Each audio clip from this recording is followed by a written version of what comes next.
ഡൽഹി മുഖ്യമന്ത്രി അരവിന്ദ് കെജ്രിവാളിന്റെ അറസ്റ്റ് രേഖപ്പെടുത്തിയിട്ടില്ല എന്ന് CBI വൃത്തങ്ങൾ അറിയിക്കുന്നു. തിഹാർ ജയിലിലെത്തി CBI സംഘം കെജ്രിവാളിനെ ചോദ്യം ചെയ്തു. ഉടൻ അറസ്റ്റ് രേഖപ്പെടുത്തുമെന്നാണ് ഏറ്റവും പുതിയ സൂചനകൾ. ബൽറാം രംഗാടി ഡൽഹിയിൽ നിന്നും ചേരുന്ന വിവരങ്ങളുമായി. ബൽറാം, എന്താണ് ഈ നാടകീയ നീക്കങ്ങൾ, നാടകീയ സംഭവങ്ങൾ അവിടെ തിഹാർ ജയിലിൽ നടക്കുന്നു? CBI സംഘം അവിടെ എത്തി ചോദ്യം ചെയ്തു എന്ന് പറയുന്നുണ്ട്.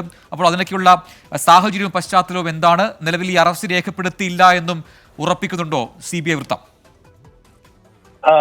പ്രജിൻ, നാടകീയമായ നീക്കങ്ങൾ തന്നെയാണ് CBIയുടെ ഭാഗത്തു നിന്നുണ്ടായിരിക്കുന്നത്. CBI വൃത്തങ്ങൾ തന്നെയാണ് ഈ കെജ്രിവാളിനെ ജയിലിലെത്തി തങ്ങൾ അറസ്റ്റ് രേഖപ്പെടുത്തി എന്ന വിവരം ആദ്യം പുറത്ത് വിടുന്നത്.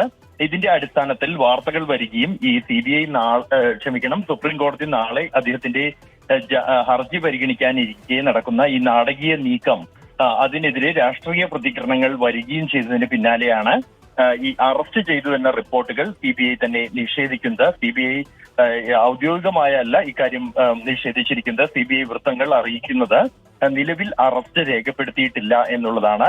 അതേസമയം കെജ്രിവാളിനെ ജയിലിലെത്തി ചോദ്യം ചെയ്തു എന്ന് CBI വൃത്തങ്ങൾ വ്യക്തമാക്കുന്നുണ്ട്.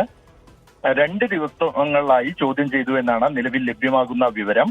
അദ്ദേഹത്തിന്റെ അറസ്റ്റ് ഉടൻ രേഖപ്പെടുത്തിയേക്കുമെന്നുള്ള സൂചനകളുണ്ട്. അതിൽ തന്നെ CBIയിൽ നിന്നും ചില മുതിർന്ന ഉദ്യോഗസ്ഥർ നൽകുന്ന സൂചനയനുസരിച്ച് നാളെ സുപ്രീം കോടതിയുടെ ഭാഗത്തു നിന്നുണ്ടാകുന്ന ഡൽഹി മദ്യനയ അഴിമതി കേസുമായി ബന്ധപ്പെട്ടാണ് ED നേരത്തെ അറസ്റ്റ് രേഖപ്പെടുത്തിയതും അറസ്റ്റ് ചെയ്തതും പിന്നീട് ജയിലിൽ അടക്കുന്നതൊക്കെ. അപ്പോൾ മറ്റൊരു ഏജൻസി ആ രീതിയിൽ ജയിലിലെത്തിയൊക്കെ ചോദ്യം ചെയ്യണമെങ്കിൽ അതിന് കൃത്യമായ അനുമതി ലഭിക്കേണ്ടതല്ല. അപ്പോൾ അതൊക്കെ ലഭിച്ച ശേഷം, ആ പ്രൊസീജിയറൊക്കെ കഴിഞ്ഞ ശേഷം CBI സംഘം എത്തി എന്നാണോ മനസ്സിലാക്കേണ്ടത്? തീർച്ചയായും പ്രജിൻ, ഇക്കാര്യത്തിൽ ജയിൽ അധികൃതരുടെ അനുമതിയാണ് പ്രധാനമായും ലഭിക്കേണ്ടത്. അതുൾപ്പെടെ CBIക്ക് നിലവിൽ ലഭിച്ചിട്ടുണ്ട് എന്ന് തന്നെയാണ് CBI വൃത്തങ്ങൾ അറിയിക്കുന്നത്. എങ്കിൽ മാത്രമേ ഈ ചോദ്യം ചെയ്യലോ അറസ്റ്റോ എല്ലാം തന്നെ സാധ്യമാവുകയുള്ളൂ. ഈ ഡൽഹി മദ്യനയ അഴിമതിയുമായി ബന്ധപ്പെട്ട CBI ആണ് ആദ്യ കേസ് രജിസ്റ്റർ ചെയ്യുന്നത്. അതിലെ കള്ളപ്പണ ഇടപാടുമായി ബന്ധപ്പെട്ട് പിന്നീടായിരുന്നു എൻഫോഴ്സ്മെന്റ് ഡയറക്ടറേറ്റ് കേസ് എടുക്കുന്നത്. ED രജിസ്റ്റർ ചെയ്ത കേസിലാണ് കെജ്രിവാളിനെ ആദ്യം അറസ്റ്റ് ചെയ്തത്.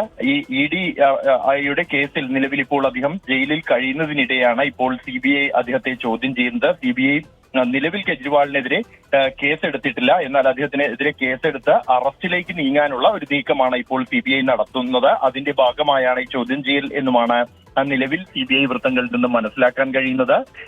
ഈ സുപ്രീം കോടതിയുടെ ഭാഗത്ത് നിന്ന് ഏത് തരത്തിലുള്ള നീക്കമായിരിക്കും ഉണ്ടാകുക എന്ന് കൂടി അറിഞ്ഞ ശേഷം മാത്രമേ അറസ്റ്റിലേക്ക് കടക്കൂ എന്ന തരത്തിലുള്ള സൂചനകളും ചില ഉദ്യോഗസ്ഥരിൽ നിന്നും ലഭിക്കുന്നുണ്ട്. എന്തായാലും നിലവിൽ ഇപ്പോൾ അദ്ദേഹത്തിന്റെ അറസ്റ്റ് രേഖപ്പെടുത്തിയിട്ടില്ല എന്ന് തന്നെയാണ് CBI വൃത്തങ്ങൾ അറിയിക്കുന്നത്.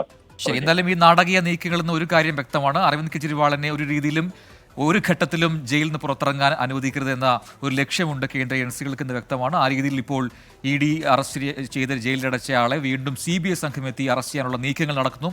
നാളെ ഒരുപക്ഷേ ED കേസുമായി ബന്ധപ്പെട്ടുകൊണ്ട് ജാമ്യം ലഭിക്കുകയാണെങ്കിൽ ജയിലിൽ നിന്ന് പുറത്തിറങ്ങാൻ പാടില്ല എന്നൊരു ഉദ്ദേശം അതിന് പിന്നിലുണ്ട് എന്ന കാര്യം വ്യക്തവുമാണ്. ബൽറാം നെടുങ്ങാടിയാണ് ഡൽഹിയിൽ നിന്ന് വിശദാംശങ്ങൾ നൽകിയത്. ലോകത്തെവിടെയായാലും ഏത് സമയത്തും 24 വാർത്തകളും ഓഗ്മെന്റഡ് റിയാലിറ്റി പാക്കേജുകളും എക്സ്പ്ലെയിനറുകളും വിശദമായി കാണാൻ ഞങ്ങളുടെ YouTube ചാനൽ നിങ്ങൾക്ക് സബ്സ്ക്രൈബ് ചെയ്യാം.